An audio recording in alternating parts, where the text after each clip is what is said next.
Alright, well, people have been asking me questions about the process to initially start to join the Navy. Well, I'm here to answer those questions. Um, it's a pretty straightforward initial process. I started originally talking to the Navy and Army, and obviously settled with the Navy. Stupid decision.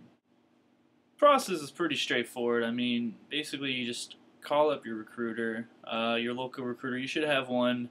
You can easily just Google it. Just Navy recruiter. It'll probably bring you to the website. Not really entirely sure. I actually had one in my hometown, Winter Haven, Florida. Ooh, maybe that's too much information. Now you guys can stalk me. Ooh, no, I'm just kidding. Process, like I said, straightforward. You call your recruiter. Uh, they'll try to get as much information as possible from you. Right now, it's a pretty trying time as far as entry into the military goes. We seem to be getting a lot of bright, up and coming prospects. You'll get a bunch of paperwork from your recruiter. Um, it'll be next of kin, where you've all lived, any names that aliases that you've gone by. Um,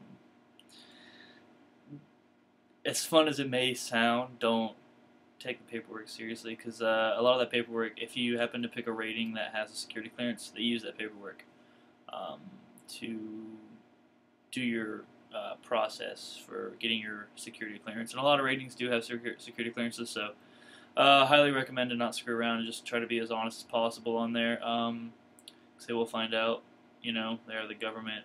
You can get away with some stuff. Um, they ask about any previous drug uses, experimentation, and I put that I never have, because I haven't. After that, once you get all your paperwork done and set it over with, you'll get a appointment to go with them to go to the local MEP station. Um, Mine was in Tampa, Florida. It was a relatively easy process. You're not really, I mean, you get this feeling that, like, hey, you're actually starting to do stuff that has to do with the military, because there are stupid rules there, like, oh, they don't want you to talk right here, but they won't be yelling at you or anything like that, because you're still not in the military, so you're still a number and you can still walk out at any point, so they're not going to be too mean to you. After that whole process, most likely also with that, depending upon where you live, I lived an hour and a half away from the MEP station, so they put you in a hotel there. You have to be in your room by a certain time. It was a fairly nice hotel for us. It's pretty standard room. You shared it with another person, which will most likely be also the same room that if you follow through with the whole program, that's the one you'll leave for boot camp from. So let's just go ahead and skip forward and say, all right, you've been through MEPS. You're now in the delayed entry program, or DEPR or whatever. They'll probably tell you about that. A lot of ratings. The way the Navy works is they're trying to keep us at like 100% manning the whole entire time. So it's kind of like they have an idea of when somebody's getting out of the Navy, and it's ideally the way it's supposed to work is that you go straight into that person's job. Not necessarily doing what they do, but you're like a replacement for them. You know, um, Obviously not at the same rank or pay grade or anything like that. It's just one gets out, we want to fill it up. We want that person that's next in line to go ahead and advance, so on and so forth. And then you're the little, shit rolls downhill, but you're all the way at the bottom. You're that person. That's the way it's supposed to work. Does it work that way? No, but that's the idea. Uh, so you're gonna enter the DEP program. You're gonna have meetings, I think, once a week, and you're gonna have to do PT with them. To be perfectly honest with you, the PT isn't anything to sweat. Even at boot camp, it's nothing to sweat. If you can run a mile and a half in, I'm just guessing that the majority of people watching this video are from the ages of 18, well, probably 17 to, I don't know, it's 20, I'll say 22.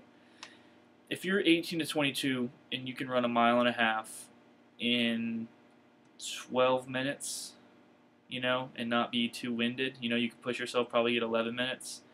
You can do 50 push-ups and 50 sit-ups. You're going to be perfectly fine with the PT, even through boot camp. You know, you might have to do a little bit more than that, not as far as running goes, because they really only run you inside the gym. But as far as push-ups and sit-ups goes, like, it's going to be some parts where you're going to drop. Like, I'm pretty in shape, and I drop sometimes, you know, just because of push-ups where they, like, make you hold them, do these 8-count bodybuilders. It's a real joke, but it's nothing too bad that anybody can't handle. You're not going to die. Don't be scared. I'll do a boot camp video later, just to what to expect, and it might have changed. Granted, it's been almost 3 years since I've been to boot camp, but I'm getting off subject here. Let's get back to it. So you've been through the whole MEPS process. You're in depth now, and you're doing PT on your own. I really only worked out like once a week on my own, and it was simple workouts, push-ups, sit-ups, mostly the run. The run's the hardest part. I mean, I'm fairly in shape, and majority of people I know can probably push out 50 push-ups and 50 sit-ups, even if they sit on their ass all day.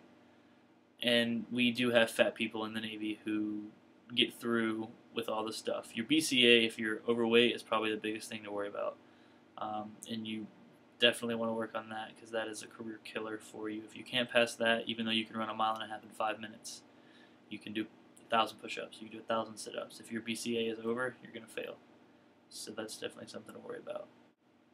That's pretty much it. I'm going to upload a video about picking a rating in the Navy, and I'm going to upload a video about boot camp. Be sure to subscribe. I don't really know if it'll do anything for me. Hell, I'm trying to make some money from this if I can. I don't know. I don't know how YouTube works. Maybe if enough of you people watch these videos, I can get some moolah for this. But I'm mostly just doing this to try to help correct all the mistakes that I might have made. Anyways, yeah, subscribe, do your thing, and I'll upload some more videos. Bye.